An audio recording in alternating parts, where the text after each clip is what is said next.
Pinag-aaralan na ng pamilya ng namatay na estudyante ng Jose Rizal University ang pagsasampa ng reklamo laban sa mga organizer ng basketball tournament na sinalihan ng anak.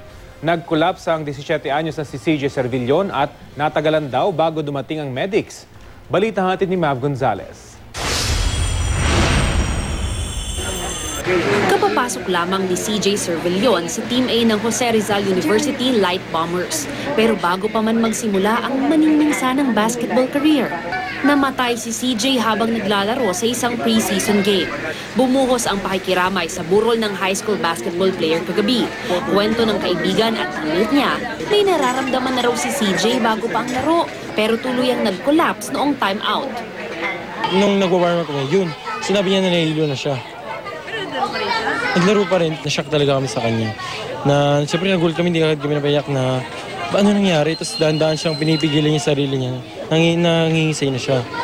Pinipigilan niya sarili niya para lumalaban siya. Sabi ng coach namin na inaano niya yung tenga niya, yung tinabat niya sa dibdib niya. Sabi niya, yung player namin wala ng heartbeat. Kasi yung medic, wala, parang ang tagal. Kasi yun, kaya nagalit na galit ang coach namin. Sinubukan pang i-revive si CJ at dinala sa ospital.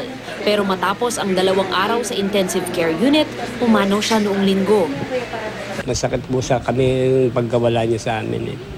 Kasi napakabait na bata po . Hindi po nagkakasakit yan . Nagulat nga po kami yung araw na yun, biglang nag-collapse po siya. Pero wala po siyang iniindang sakit. Naglabas na ng statement ang JRU at sinabing nakikiramay sila sa pamilya Servillon. Pinag-aaralan naman ngayon ng pamilya ang paghahain ng reklamo laban sa organizer ng tournament. Sana magsilbing lesyon to, sino man ang magpapalaro. We are not after body with that, pero gusto ko mabigyan ng protection ang iba pang player.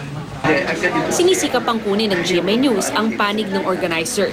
Pero nawala man si CJ, tiyak daw na hindi siya malilimutan ng koponan niya. He's one of my main man. Talagang malaking kakulangan sa amin to. Hindi ko alam kung may... Well, kung ako tatanungin, ayoko nang palitan siya for even though he is already gone. He will still be in the lineup. He will still be in the 6-man namin siya. Hindi po siya nakapagtuloy sa NC. Kami rin po ang magpapatuloy sa kanya. Bibigyan naman po namin lahat . Para naman po sa kanya to . Mav Gonzalez, GMA News.